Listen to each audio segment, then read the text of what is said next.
네, 안녕하세요. 매드머니 드레인 매머드튜브입니다. 자, 오늘의 특징주 들어가기 전에 수급 동향 먼저 확인하고 가겠습니다. 거래소 같은 경우는 어제 수급이 좋았다라고 말씀드렸는데 오늘 조금 쉬어가고 있습니다. 관망이다. FOMC 결과가 나왔는데 그냥 무난했어요. 무난하다. 앞으로 금리 인하에 대한 뭐 시사점 이제 뭐 봐서 하겠다. 금리 인하 가능성에 대해서 상황은 만들어는 놨는데 적극적으로 올해 뭐 몇 번 하겠다, 뭐 세 번 하겠다 이런 얘기는 없죠. 두 번은 할 것 같은데 시장의 심증은 이거예요. 두 번 할 것 같은데 혹시 세 번까지도 가능한 거 아니냐. 7월에 한 다음에 그 다음에 9월에 한 번 하고 그다음에 12월에 한 번 하고 이렇게 세 번도 가능한 거 아니냐. 이렇게 뭐 얘기도 나오고 일각에서 나오고 있는데 7월에 하는 건 이례적이죠. 보통 3, 6, 9, 12 하는데 무난한 거는 9월에 하고 12월에 하고 내년에 한 번 더 하고 요런 개념인 거죠. 네, 근데 그 정도 급격한 금리 인하에 대한 기대감 정도는 안 나왔다. 근데 이게 처음에만 이제 그 유동성 확보에 대해서 이제 긍정적인 거지. 조금 지나면은 경기가 그만큼 안 좋아서 금리 인하를 가파르게 하는 거 아니냐. 뭐 요런 얘기를 할 수 있다라고 했죠. 그래서 그냥 연준은 무난한 선택을 했습니다. 여기까지 말씀드리면 될 것 같고. 그래서 코스피는 외국인들 뭐 큰 물량은 아닙니다. 뭐 480억 초반이면 481억이면은 큰 물량은 아니다. 그래서 그냥 이 정도면 관망세. 그러니까 크게 볼 게 없다. 오전은 보시면 될 것 같고 거래소 오전장은 별거 볼 일이 없다. 코스닥 같은 경우에 대신 어저께 수급이 조금 부족했었는데 개인만 매수했죠. 외국인하고 기관은 이제 거래소 코스피에 집중을 했고 오늘은 뭐 양매수가 들어오는데 아직까지는 뭐 엄청난 물량까지는 아닌데 그래도 꽤 괜찮은 물량이 들어오고 있다. 거의 300억 가까이 양쪽 다 매수를 하고 있으니까 이게 오후장이 확대되면은 이제 코스닥이 좋은 거죠. 항상 말씀드리지만 집에 이사를 가게 되면은 뭐 침대라던가 뭐 책상이라던가 뭐 테이블이라던가 뭐 냉장고라던가 이런 큰 가구 이런 걸 먼저 배치하고 이제 짜잘한 집기류들을 배치하잖아요. 이런 것처럼 삼성전자나 이런 거래소의 대형 종목들을 먼저 배치한 다음에 작은 종목들을 매수를 한다. 이렇게 말씀을 드렸죠. 이게 기본입니다. 그래서 거래소 먼저 들어가고 거래소가 쉴 때 코스닥에 들어온다. 근데 조금 아쉬운 건 거래소에 한 2, 3일 정도 매수세가 강하게 들어오고 좀 쉬면서 이제 코스닥에 수급이 들어와야 되는데 지금 구간 자체가 저항을 앞두고 있어서 이런 부분이 좀 아쉬운 것 같아요. 꾸준한 수급은 좀 아니다라는 거. 선물 동향 같은 경우도 별 볼 일 없어요. 관망입니다. 자, 옵션 동향 같은 경우도 관망이다. 콜옵션 매도, 풋옵션 매도인데 이제 콜옵션 매도가 크지 않다는 거는 이거는 그나마 다행 정도 보시면 됩니다. 그래서 여기까지 하고 넘어갈게요. 수급 동향은. 자, 다음 특징주로 넘어가 보도록 하겠습니다. 자, 먼저 문 대통령이 뭐 정부에서 이제 뭐 이런 걸 발표를 했죠. 제조업 르네상스 비전 선포식 해가지고 이제 뭐 제조업을 활성화시키겠다. 스마트 팩토리, 뭐 인공지능, 뭐 등등등등 해가지고 이쪽을 다 뭐 얘기를 하는데 이게 한계가 있어요. 우리나라는 한계가 명확합니다. 항상 말씀드리는 게 기업의 기술력이 문제가 아니에요. 이거는 정부에서 규제를 풀어야 되는데 규제는 안 풀고 그냥 막무가내로 인프라만 구축하자 이런 식으로 하는 거예요. 그럼 나중에 어떻게 돼요? 결론적으로 뭐 하다 보면 한계에 계속 부딪히니까 인재가 빠져나가고 인재가 들어오질 않죠. 그래서 정작 우리나라 이 4차 산업혁명을 발전시킬 수 있는 인재들이 다 그냥 실리콘밸리에 가 있지 우리나라로 들어오지 않는단 말이에요. 이게 문제가 된다. 과거에도 많이 말씀드렸죠.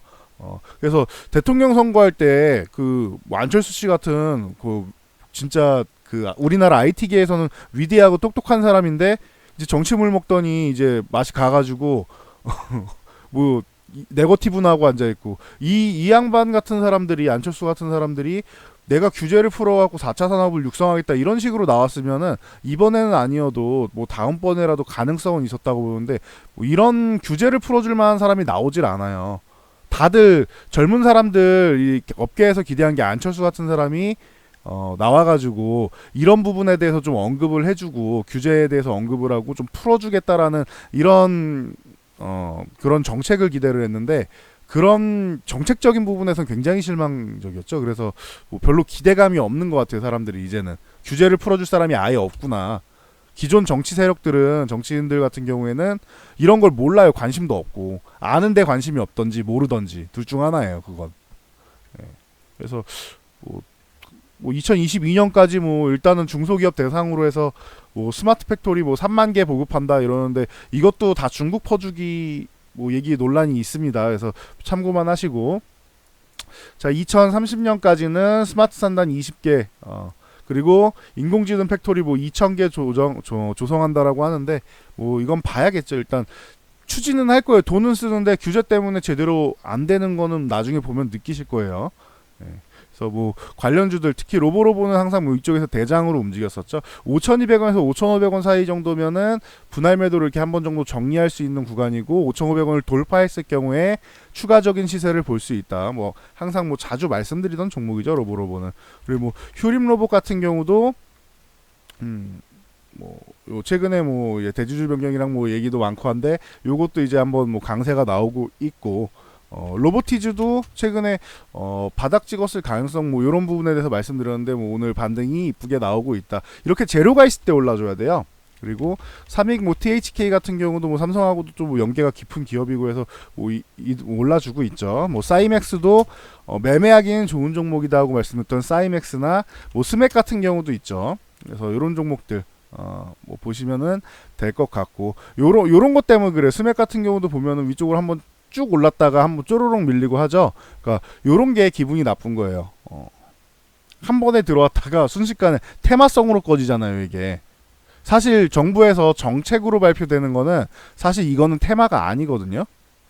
정책 수혜주는 이게 실질적으로 단기적으로 갈 것이냐 아니면은 중장기적으로 산업화가 될 것이냐인데 4차 산업혁명 관련 쪽은 이제 산업화가 되는 거잖아요. 그러니까 이렇게 뾰족하게 올라갔다 내려올 게 아니라 이렇게 꾸준하게 추세를 만들어 나가야 될 건데 요런 게 좀 기분이 나쁜 거예요. 그냥 이거 테마 아니야? 이러고 쑥 밀려버리는 거.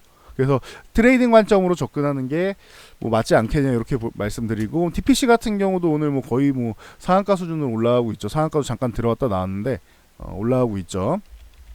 로보스타 같은 경우도 오늘은 좀 약한데 이런 종목들도 뭐 눈여겨 볼만하다. 뭐 계속 말씀드리고 있죠. 그리고 스마트 팩토리라니까 RS 오토메이션 같은 경우 뭐 이런 종목도 당연히 뭐 관심을 받아야 되는데 이것도 위에 꼬리에다 쪼로록 밀려버렸잖아. 위에 저항이 많아서 좀 그런 것도 있어요. 그러니까 참고하세요. 뭐 스마트 팩토리 하면 빼놓을 수 없는 종목이죠. RS 오토메이션. 그리고 SM 코어 뭐 이런 종목 있고. 네, SM 코어 같은 경우는 그래도 갭으로 올라온 다음에 뭐 멋지게 뭐 만들어 놓곤 있고 그리고 포스코 ICT나 뭐 이런 뭐 종목은 워낙 많죠. 그래서 뭐 이런 건 여러분들 워낙 많으니까 관심 종목들 같이 보시면 될 것 같고요. 그리고 DST 같은 경우가 뭐 그 10조 원대 반화점 광산채굴 쪽으로 해서 뭐 인가 처리하는 시한이 뭐 임박했다 해서 오늘 한번 급등이 나왔죠. 이런 거는 일단은 테마성이고 이슈 정도로 보시면 됩니다. 이슈 정도로. 근데 뭐 독점으로 해가지고 뭐 잘 된다라고 하면 뭐 다행이겠죠. 반화점 같은 경우는 뭐 히토류 중 하나라고 보시면 돼요. 차세대 뭐 배터리나 고강도 철강 뭐 이런 쪽에 쓰이는 희소금속이다 보시면 될 것 같고요. 제넥신 같은 경우는 툴젠이랑 합병 얘기가 나왔는데 이거는 저는 긍정적으로 보고 있습니다. 저 개인적으로는 굉장히 긍정적으로 보고 있다. 제넥신 같은 경우는 유전자 치료제 쪽으로 뭐 기술력이 있으면은 더 좋고 이제 활성화가 될 수 있는데 필요한 부분은 이제 합병을 통해 가지고 이제 툴젠도 원래 코스닥으로 이제 이전 상장을 하려고 했었는데 그거 취소하고 그냥 합병해서 우리 그냥 같이 합심해서 잘해보자.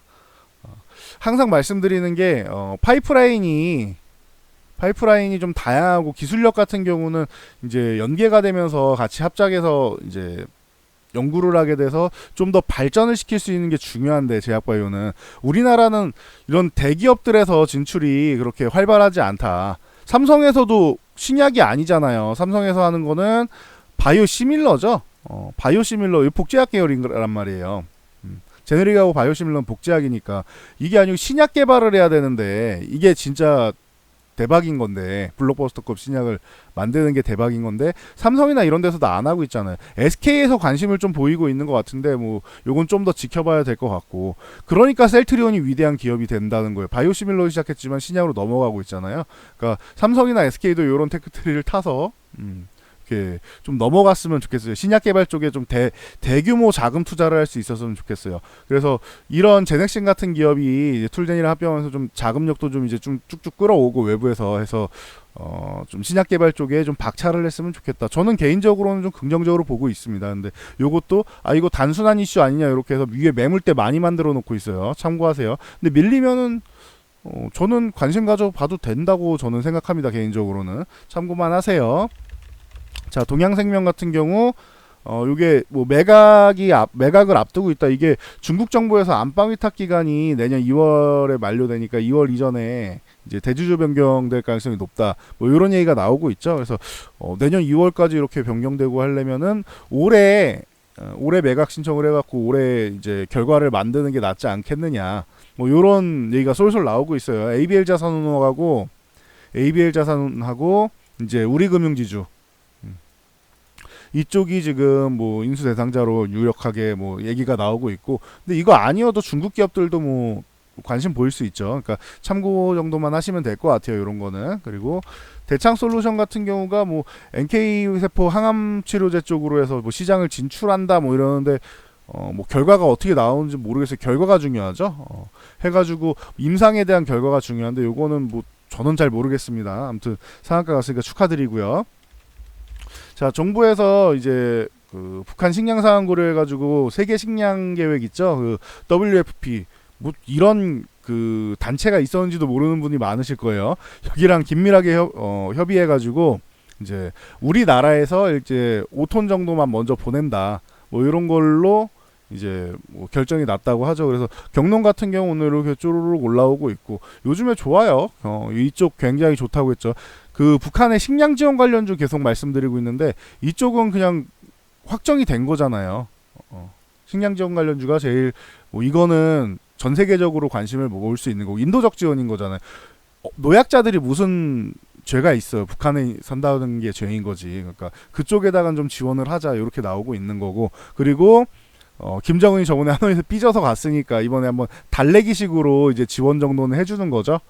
그래서 요 정도 보면 될 것 같고 우리나라에서 그래서 자체적으로 할 수 유엔 안보리에서 허가 없이 자체적으로 할 수 있는 거는 DMZ 정도밖에 없다.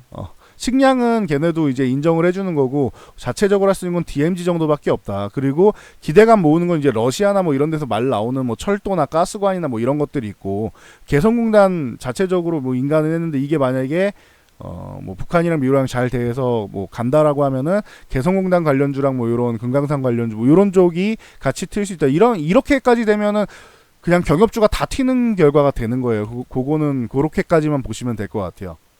일단은 확실한 거는 이쪽 식량 관련주 쪽인 것 같아요. 그래서 뭐 시진핑이 이제 오늘 이제 북한 가고 하면서 오늘 내일 가면서 이제 기대감이 솔솔 모아지고 있죠. 거기다가 이제 트럼프도 이번에 한국 그 G20 정상회담 하면서 이제 한국에 거쳐간다고 하죠. 한국 거쳐가면은 당연히 북한 이슈 그거 아니면 무기 판매 이거밖에 없어요. 제가 볼 때는 오는 게. 근데 북한 이슈겠죠. 자, 경농 말고도 뭐 조비 같은 경우가 원래 대장이다라고 말씀드렸는데 뭐 갭상승은 나왔는데 뭐 여기서 크게 밀리지만 않으면은 유지만 잘해줘도 한 번 정도는 더 올라갈 수 있는 모양은 만들겠죠. 밀리느냐 안 밀리냐 싸움인 것 같아요. 지금은 아시아 종료 같은 경우도 뭐 자잘한 종목으로 뭐 양호하다. 위쪽에서 지금 계속 싸우고 있죠. 7,800 말씀드렸는데 계속 여기만 싸우고 있죠. 공방이 나오고 있다 오늘. 그래서 효성 OMB 같은 경우도 그동안 좀 약했었는데 이제 최근에 이제 뭐 그 힘을 좀 보이고 있고 남해화학은 이렇게 테마성으로 엮기에는 종목 자체가 좀 크다라고 말씀드렸는데 그래도 뭐 최근에 반등은 좀 나오고 있습니다. 그 다른 종목들은 이제 경협주는 테마라고 했잖아요. 경협주는 테마니까 관심 있는 분들만 보시고 테마주 좋아하시는 분들만 보시고 테마주 안 좋아하시는 분들은 굳이 경협주까지는 안 해도 된다 라고 말씀을 드렸었죠. 근데 남해학은 굳이 이쪽을 테마로 엮기에는 좀 커요. 현대그룹 같은 경우가 좀 특이하게 테마로 엮이는 거지 여기는 기업 자체에서 기업 총수가 갔었잖아요. 이제 고 정재용 회장께서 이제 다 몰고 갔었잖아. 북한 지원한다고. 뭐 그분까지는 인정을 해드려야지.